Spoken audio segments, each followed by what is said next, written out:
All right, so this is a very last minute one, but say your name, what you do. Charlie Halloran here, trombone player, tailgate style in New Orleans. Yeah, and where are you from? I grew up in St. Louis, Missouri. St. Louis, and then you went to Eastman. I went to Eastman for 2 years, from 2006 to 2008. I was gonna move here in 2005, but Katrina. So I moved to Rochester, basically the same. Yeah. and then came here as soon as I could, 2008. So, what's it like being a transplant, playing the music of the people here, Right. and like learning all of that? Right. Because I've always felt like this isn't my music, you know? Like, how do you do it justice? That's fair. No, I grew up listening to this music. My dad is a fan of Louis Armstrong and Preservation Hall. So those were the records I was hearing as a kid, and they were the records that my dad bought in the 60s. Yeah. My dad snuck in to see Louis Armstrong play in like 1963. Really? In St. Louis. Whoa. Yeah. So this is the music I grew up listening to, even though I'm not from here.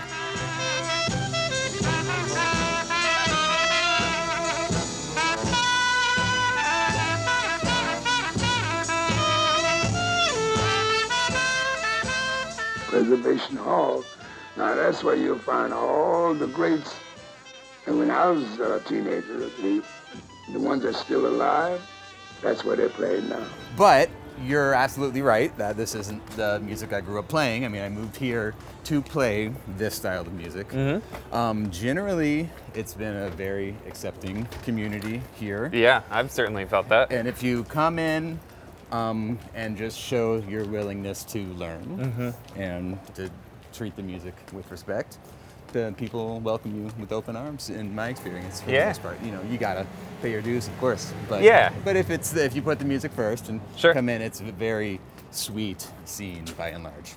Yeah, yeah. That's what I felt. I've been here for a couple days, and everyone's like, "Well, come play. Like, what are you doing?" I'm like, "I don't know what I'm doing." Totally. No. That was my experience. I mean, I came here, like I said, in 2008. So the population hadn't fully rebounded. Sure. But I was able to start playing with people. I started playing in Jackson Square with a trumpet player named John Michael Bradford, who was 11 or 10 at the time. Oh my gosh. Who's gone on to great success.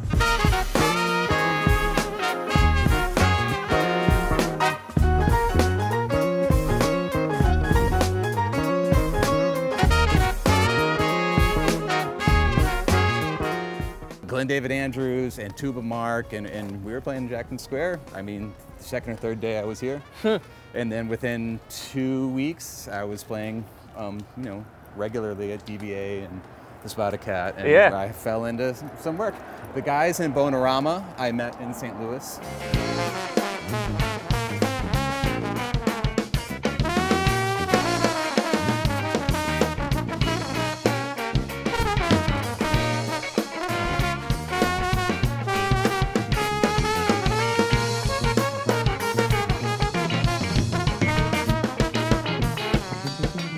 So they had said, come to town because Bonorama is traveling a lot. So I did know a number of people in New Orleans before I landed here full time. I see. So you were really coming for the music, for the people that you already knew, your connections there. 100%. Yeah. That's cool. What I didn't expect is that there is a bunch of people. I'm 24 when I moved here. That there was a bunch of people my age here, because I didn't get that impression because everybody I knew was 15, 20 years older than me at least. Yeah, that's the vibe I get too. So, yeah. So that was the surprise when I got here. It's a bunch of young, there's also people. A bunch of 24-year-old people who are into New Orleans, traditional New Orleans jazz, Yeah.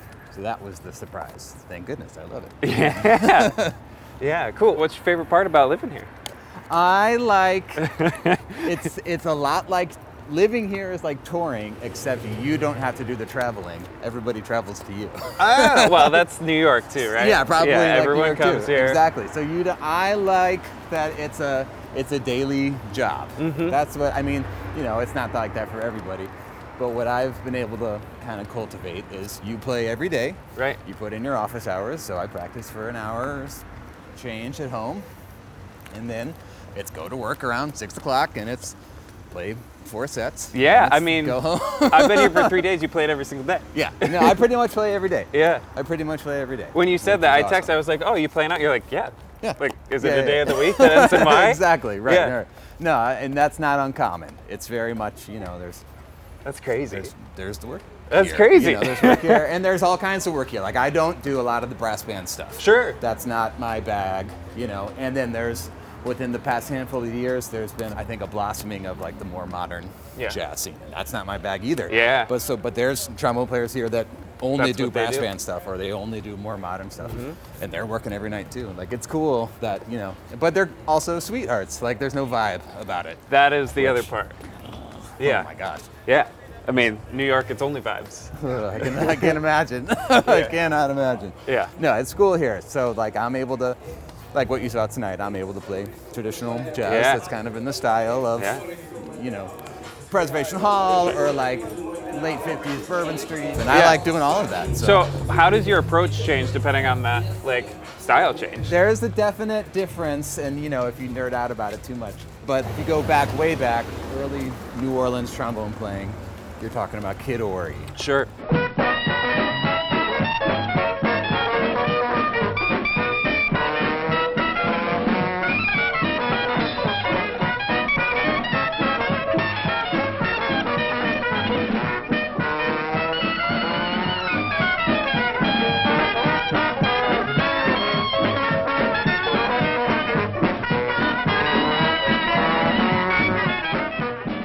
But at like the same time the Kid Ory is playing, Miff Mole is playing in Chicago, and that's super articulated.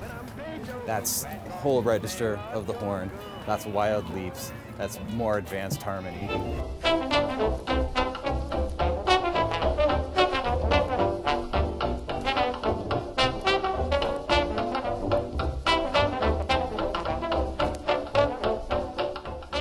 And then a couple years after Miff Mole, you get Jack Teagarden, who's playing as much horn as J.J. Johnson, if you ask me. Yeah. I love J.J. Johnson. I love Jack Teagarden. Jack Teagarden's all over the place.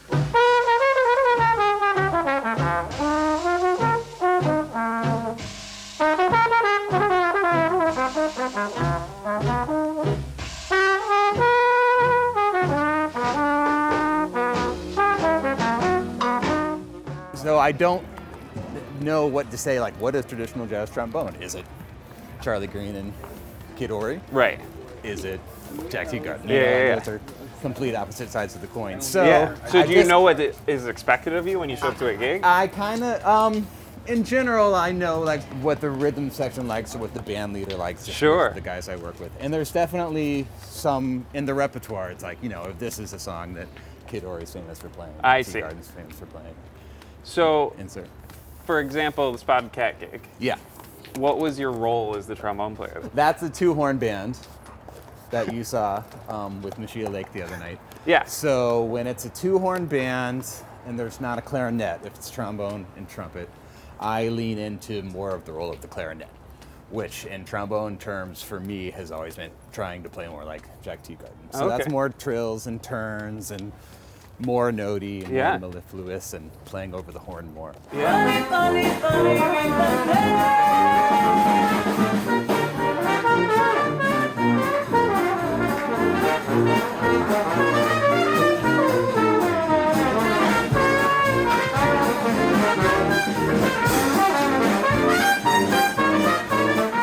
When there's three horns and they're kind of laying into that New Orleans style, that's when I can get into the gut bucket stuff Yeah. a little bit more. What does that mean? So that's, you're right. I was gonna say yeah, but but I don't know what you're talking about. gut bucket. You know, like I that's really feel like I should just go with it, but like what?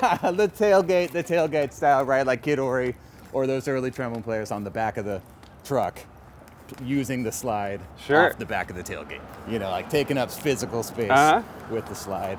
When there's three horns, everyone's doing their job. Trumpet player playing a pretty straight melody, clarinet player outlining the harmony.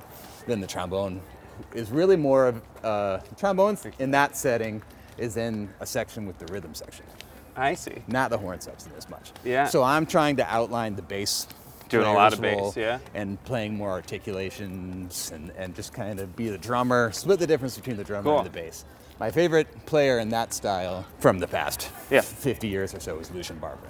Lucien Barbara. Lucien Barbara was a master of like percussive, different sounds using mutes, but tailgate master, wonderful.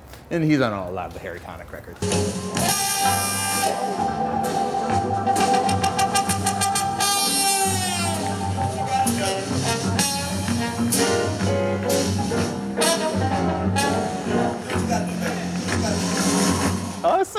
Yeah, but so no, I like doing both. Like it's nice to be able to use some facility, and if it's and especially like at the Spotted Cat, that's a bar gig, and no one's there because it's like, oh, this is the best traditional jazz in the world. Sure, they just That's walk not by, who's they hear going some there. jazz, Exactly. it's loud, sounds good. Exactly. Yeah. And so like there, I feel like the rules are a little bit loosened, quote unquote rules. You know, there's no Sure. rules, but you know, I can let loose a little bit there more. But I love playing down the middle in the style of traditional jazz, of whatever persuasion you want to call that. Yeah. Chicago, New Orleans, New York. Yeah. 1920, 1950, whatever. Yeah. Those are all a little bit different, but I love trying my best to do those, you know, down the middle.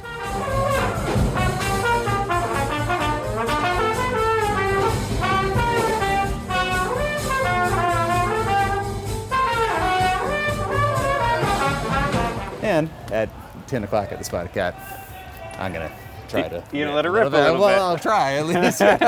Give the people what they want. Yeah, what they want. Cool. Yeah, it's great man. here. New Orleans is wonderful. Well, thanks for inviting me. This was like a long time coming. I saw you were in New York. I missed you there. I was like, well, then I'll come to you. Yeah, like I said. Yeah. Everyone comes to you. Yeah. I love traveling, but it's hard to leave New Orleans. It's beautiful.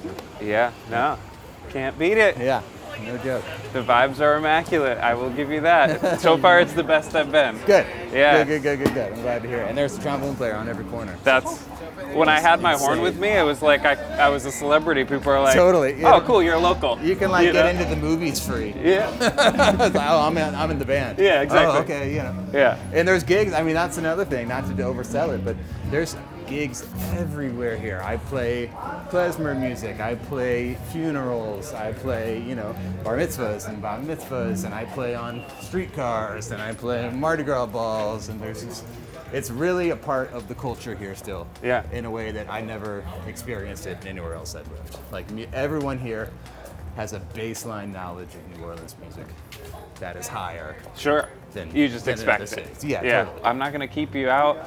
You've got a house to fumigate. Termites are real. Sucks. So we'll get you back to it. All right. But thanks for chatting. Absolutely. Glad to see you. Welcome to Yeah. town, man. Where can people find you should you wish to be found? I'm on Instagram, Mr. Charlie Biggs, Charlie Biggs. and you know, Facebook and all that. And if you come to New Orleans, hey. I'll be out there. Yeah, come say hello. All right, cool. Thanks, man. Right on. Cheers, Cool. dude.